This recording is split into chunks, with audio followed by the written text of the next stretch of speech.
কেমন আছো বন্ধুরা? ছোটদের পুরাণ কথা চ্যানেলে সকলকে স্বাগত। বন্ধুরা, আমার আজকের কাহিনী আগের ভিডিও সূত্র ধরে। আগের ভিডিওতে আমি বলেছিলাম যে কুন্তী দেবী চন্দ্র সূর্যকে সাক্ষী রেখে জঙ্গলের মধ্যে রাক্ষসী হিড়িম্বার সঙ্গে তার মেজপুত্র ভীমের বিবাহ দিয়েছিলেন। তারপর পঞ্চপাণ্ডব, হিড়িম্বা এবং কুন্তী বিভিন্ন বন, বিভিন্ন গ্রাম পরিভ্রমণ করেছেন এবং বসবাস করেছেন।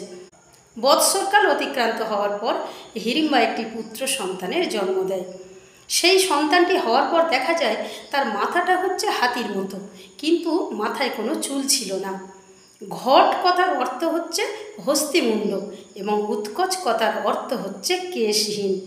এই শিশুপুত্রটি কেশহীন হস্তিমুণ্ড ছিল বলে তার নাম রাখা হয়েছিল ঘটোৎকচ।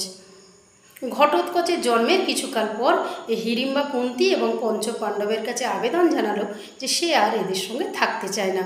কুন্তীকে হিড়িম্বা বলল, মা, আমি রাক্ষসী হয়ে কতদিন আর মানবী হয়ে থাকবো, তাই আমার পুত্রকে নিয়ে আমি চলে যাব, আপনারা আমাকে বিদায় দিন।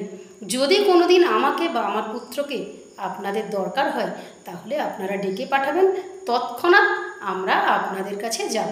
এই বলে হিড়িম্বা তার পুত্র ঘটোৎকচকে নিয়ে অন্যত্র চলে গেল এবং পঞ্চ পাণ্ডব কুন্তী তখনও পর্যন্ত বনবাস যাপন করতে লাগলো। কুরুপাণ্ডবের যুদ্ধে এই ঘটোৎকচের একটি বড় ভূমিকা আছে। বন্ধুরা, আমার অন্য কোনো ভিডিওতে আমি সেই কাহিনী শোনাবো। আজকের এই পর্যন্ত বন্ধুরা, পরের দিন আসবো সম্পূর্ণ নতুন একটি কাহিনী নিয়ে।